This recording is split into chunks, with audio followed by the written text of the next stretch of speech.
So we've put the blinkers on somewhat and tried to delve down further into one aspect of that process and that phased approach to flesh out some of the solution details of what might take place in the discovery phase is what we're calling it. So this is, as was just touched on, it sort of lines up reasonably well with that. We've looked at the problem and given it a definition so that we can keep our scope in check for what we did further on. And that basically is the pure providing a solution for discovery. And as a government user, I want to find out some more information to assist in the procurement requirements, but to assist in that journey that I'm about to undertake. Before I go and engage and reach out, I want to gather more information, research what's been done before, see who I can contact, see what artefacts exist in the realm of the broader government repository that I might be able to utilise to make my journey easier through this procurement phase. So what we started with was, well, let's just get a view of what that data is that we could have access to and what it would mean to us. So there's certainly a current repository of what this process would have anyway. So what the government already has or what this particular department has, that would be primary to this. We saw the result of some process like audits and RFPs to producing critical artefacts that would be useful. They'd be things like selection criteria and scoring sheets and RFPs and they might be document artefacts. They might be in varying formats. Data in internal systems. So this is the procurement systems that are already in place at various phases throughout that journey that in certain departments or across a broader reach. Certainly data in external systems, so this is looking at perhaps the one step beyond, so the suppliers and data that they have available through websites and things like that. We also looked at other data that might come in implicitly through this, so looking at things like project management metrics that might come out of that, so how well a project completed, and using the data out of those sort of systems, the metrics out of that as feed for this as well. Certainly the tender response and decision rationale. Things like invoices and stuff are artefacts that might become useful. So these are all the disparate data sources. So considering that, we then looked at, well, if we're building a system to assist with that, what are some of the required capabilities that we see from this system? There's certainly an interface, so we need something that allows a user to retrieve or to go in and search information. The key attributes of that being simple, ease of use, minimal sort of click. We're not trying to build a long-winded workflow type system. It's meant to be something I can go to, quickly do a search, a level of refinement in that search, and get some relevant information to help me on the further journey. Another required capability is a repository of data. So we've already identified there's lots of really different types of data, and we don't know at this point how useful each one's are going to be. What we do know is that they live in different spots, and it's the most conceivable way to access that data is to start to replicate and store that at the moment. And that means leaving the data as it is, but bringing it into somewhere where we can provide it and give access to the data as it is to a user, without the data owner being involved in that. So we're not putting the onus on government departments to open up APIs and all that sort of stuff. Although that'd be nice for some of this and it would assist with it, That's certainly not a requirement for this system. We're putting the onus on ourselves to go out and get data, and we'll sort of touch on what components need to be in place for that. Another capability is certainly the data analysis for getting the value added on top of that data. So the data by itself is valuable. It's more valuable when you can get access to it. It's even more valuable when there's a level of linking and a level of metadata established on top of that gives you relationships between particular data, that give you certain insights into the flow of that data and whether it was successful and things like that. The presentation of that data, we followed some of the early flip views, which was presenting that in a categorised view. So it gives you, I guess, avenues to explore in terms of that data. So looking at categorising it by the people involved, categorising it by particular suppliers involved, and that would be an iterative design process, working out what those categories are and how they better serve the user in providing value. Capturing the trace of the data. So what this means is that we recognise we're reaching out to data sources and we're grabbing it. The data on how we got that data into our system is important data in itself. So the fact that that particular artefact came from this department in this area on that date in this way and was called this is part of that trace and extra metadata that's important to giving a value add layer on top of the data itself. And what we've also noted as a required capability here is we're not expecting to get every piece of government data into this on day one. It's designed in a sense that you would certainly look for low-hanging fruit and data sources that are adaptable and easy to integrate with and bring that in first. And the idea of the system is it's meant to grow. It's meant to take on more data in itself, but also more data sources and more ways of getting that data in. So from that, we've got a broad solution architecture in certain components that need to fit together. I'll talk it this way, but we're going to step through it on a data journey in a sec as well. Generally speaking, this is outside. This is the government departments. It's not necessarily a system. It could be, their shared folders. It could be ERP systems. It could be procurement systems. It could be hard drives somewhere. We recognise that there's integration components, and again, these aren't necessarily IT components that are built. These might be just process that involves, someone manually taking a USB drive from one of the departments in and loading it into a certain spot. That certain spot, and the key part of this is this big data repository. This is where we're going to hold it so that we can access it. So this is not meant to be a public repository of all that data for the rest of government. This is meant to be for this system. We're solving the problem of that data disappearing up and having to reference it through various paths. And because we're moving that data, we're getting some extra metadata associated with that as well. We have enrichment or analytic type components that would then move this data into our metadata repository, and we've got a web-based application for serving up a view of the search results and the view of that data. So I'll go into a little bit more detail because what we're going to do is just quickly step through the journey of some of that data. So, like we said, we've already touched on there being varied sources of that data.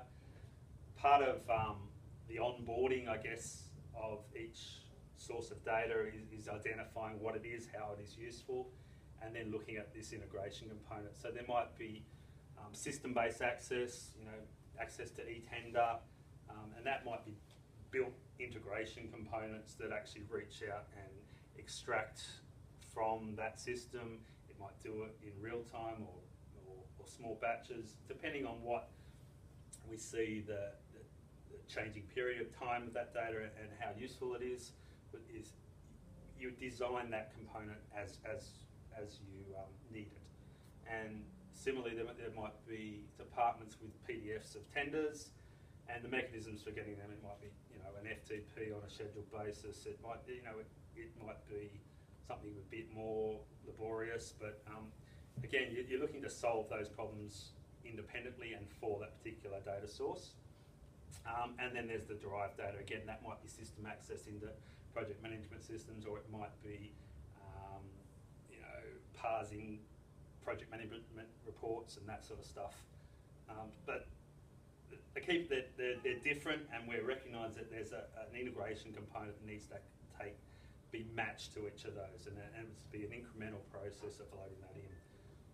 What then happens? So that's this data feed aspect. We leave the data in its source form, but we replicate it in here, keeping track of the traceability of that data, where we got it from, how we got it, when we got it. This is where we start to add some technology solutions and get our analytics technologies into play.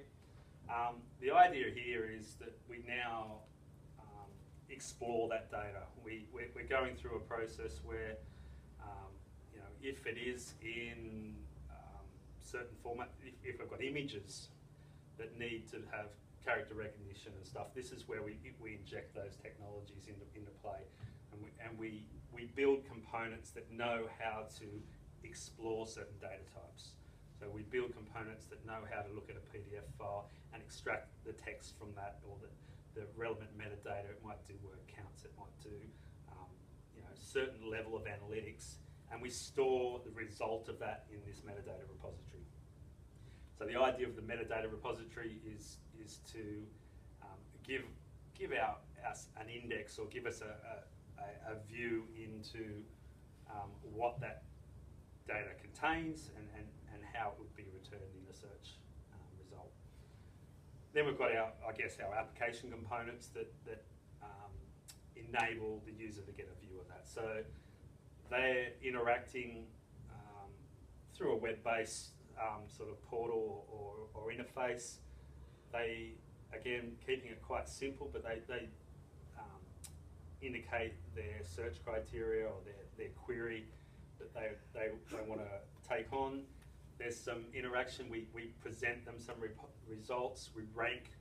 We have components that understand how to rank that. And again, we're looking at modular approaches here, so that if we over time realise that, you know, as this data repository grows, we might need some more complex ranking algorithms. We might need to get some more context-rich input into that ranking to say, well, you know, we understand who you are now, and therefore the way we present and rank that data is a little bit different. So that's the sort of component that, again, it grows over time and evolves. But to start with, might be as simple as, you know, doing a database search and here's a date ordered version of what I found. We've got categorization components. Again, we consider that a dynamic, iterative sort of component that, as we identify what categories make sense, we will utilise that metadata to present that data in a categorised view. And I guess we're limiting the interaction through that application to sort of like a two-phase sort of thing. So your initial search, put in parts of your problem statement that you want to get information on, and then we'll give you a view of that allows you a level of filtering and refinement on that. Okay. So this is you know, it's sort of Google-esque in terms of the single data entry field that you might type something like, you know, some key things revolving around what problem you're trying to solve, vehicle fleet sales and servicing, and it will present, again, the categorised view of that with filtering available on each of those categories to give you a level of refinement. And this is, again, the sort of thing that iterative design would clean up and solve for you. And going on from that, there's, I guess, the value add. It's about making that data and the metadata associated with it as valuable as possible. Some of the refinements for that are getting feedback or suppliers to add further information to that to refine how they're viewed in there, and certainly the quality of the data that's associated with those suppliers. We touched on contextually aware results and understanding the role of the person querying and presenting them different data based on that.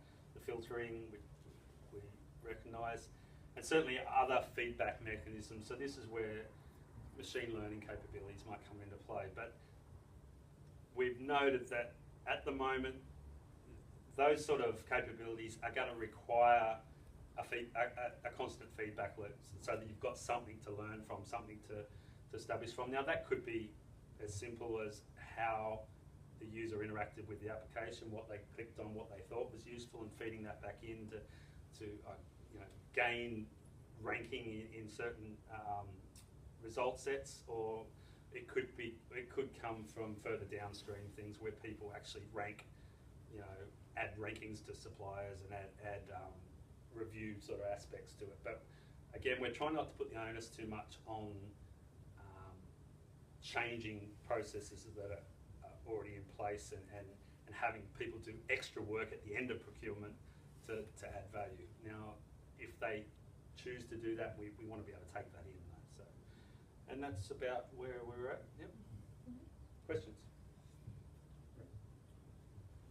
Is there a soft start? Like, if I just wanted to say who's done procurement, things, I could just get the name and contact of the person. I don't necessarily know what to look for in those documents, but almost here's the name and number, as we I think did last time. Mm-hmm. So we haven't forgotten that. Yep. About the ability to pick up the phone and say, hey, I'm doing this, can you help me? Yeah, so I think, yes. Yeah. I don't think this, if you already know that, this doesn't play a huge part in this. I guess this is a tool for maybe pointing you down that right path. So the result of this might literally be, well, such and such in that department has done something similar. I might just get on the phone and talk to you. Yeah. That's further part of your discovery phase. This is some of the tooling in order to get relevant information and the knowledge that they did that. The only other bit there was sort of a customer satisfaction, or so again, we certainly touched on that idea, and sort of like I just mentioned at the end, I think you should have the ability to feed that back, but it becomes onerous then if you say that's part of the process, that you have to rank and rate your procurement process or the journey you went through. There's probably a separate area to explore how you can get that better feedback. Or picking up the phone to Stephanie and saying, she'll probably say it was a nightmare or it was fantastic, but she may not put that down. But she may not put it down, and part of getting people to put that down is making it easy. You've got your Uber rankings and all that sort of stuff. If you can put it in front of people and make it easy and not too onerous, then that can work, and we certainly want to be able to feed that back in, but we haven't designed that in as part of the system. So I just thought of two other potential data sets you could potentially use. And one of the things I was thinking about was the investment assurance framework stuff that Ray and Pedro have been working on, where we require agencies to disclose and move through a gated view of large-scale projects. Yep. So that could be a potential data source for getting to know what's already happening inside government. The other piece that could be a potential data source is the work that Sue Ellen is doing around the major supplier portal and engagements that have to go in and be tracked there, because they could be leading indicators for, they could be both leading and lagging indicators for different things in here, to maybe identify either your subject matter experts or similar projects, that sort of thing. that might be a way to dovetail that, because at the moment they're currently disconnected. So if we wanted to procure something that kind of looks like that, Yep. how would we do that? How would we procure something like that? Did you This say? particular piece of a future procurement process. Using. It's one of those questions you get asked. Yeah. So that would. You've got a few phases you Yeah, can it's go through. I know a supplier. Yeah. And Peter was there at that too, right? Yeah. Shame hat. If we use the current process, you would probably do an RFI, then you do a briefing session, then you do an RFP and go through that way. I guess what we got out of this is don't overcook that. This what we've designed here is probably more of a platform or a mechanism. There's not a lot of smarts in terms of what the government is doing in this particular area. It's more about, well, I have a gap at the moment. I can't actually see all this disparate data. So let's just solve that. Let's just get some access to it. Let's get something that can evolve over time and take on more data and grow as we get better algorithms or want to invest in better algorithms and learning capabilities. So it's not, my view is that's not the sort of thing that you want to define strictly and say, right, go away and build me that. It's just broadly, here's the sort of capabilities and the platform I need. So it's a trick question. Yep. Yeah, no, Wouldn't we put it through the process that we just presented? Yeah. What a great idea. Yeah. So now the question is, given that we've taken it, it's not a banana float, it's not in terms of uncertainty, it's not as certain as a beautiful banana float. It's not as uncertain. Google what a as banana float. plug is. We should Please put look up banana float. We've been working in that co-creating space. We've been working to reduce the uncertainty about what it is, and now would it be ready to push out as a traditional, skip some of the steps and push it out as a traditional RFP, or would we still need co-creation to try and make this happen along the lines of what we've been discussing with both PwC and the presentation and all that? My thoughts is that I think out of that co-creation process, and I think I sort of touched on somewhere, you can actually establish an MVP out of that. And I think this is the sort of solution that that's what I go with, is the small view and get an MVP quite quickly on that. And if you can do that through that part of that collaborative co-working sort of process, all the better. Then maybe you can, I guess, tender parts of it, and you can sort of say, look, there's a really complex integration with this particular system that I need someone to go and you've defined that quite Let me well try then. another way. Could we, with a relatively modest amount of effort, get a basic version of this up and running internally, plug it into the PwC system as it currently works, and use that to say what we want to procure is the bigger system? Yeah. It sounds good in concept. I'd also be interested to see how it fits in with the DTO. DTO's digital marketplace. So I think that you're able to use the marketplace. Yes. And, Yes, now that we have the announcement. yes. But it'd also be interesting to get an understanding of, well, how did you guys go out and you're using a lot of open source stuff for It's your. entirely open source. Yeah. So we, basically took the code base straight from UK colleagues. Yep. Which was already on GitHub. So if anyone wants to create another marketplace, they can just download it and use it. From our experience, I think it would be better to at least do the minimum viable product yourself. But of course, if you want to procure it, we do have a marketplace and over 260 willing sellers. I think the challenge for Ian's question, you end up with a bootstrap problem. If this is the very first thing, then by definition, it can't be useful. Because it can't find anything else in there to, so there's that, getting all of the initial, like say last 6 months or 12 months worth of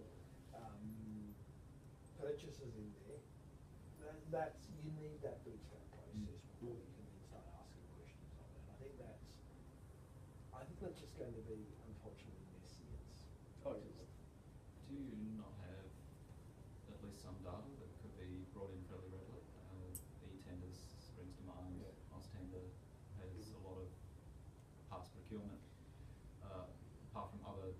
that are presumably available? We could prime the pump. I mean, if there was a functional version of this thing, I mean, even the most minimal functionality, we could prime the pump by taking our own tender for the data analytics platform, Stephanie's experience, and dashboard for Australian City Commission, and a few others, and we could prime the pump. It's not I think there'd be enough.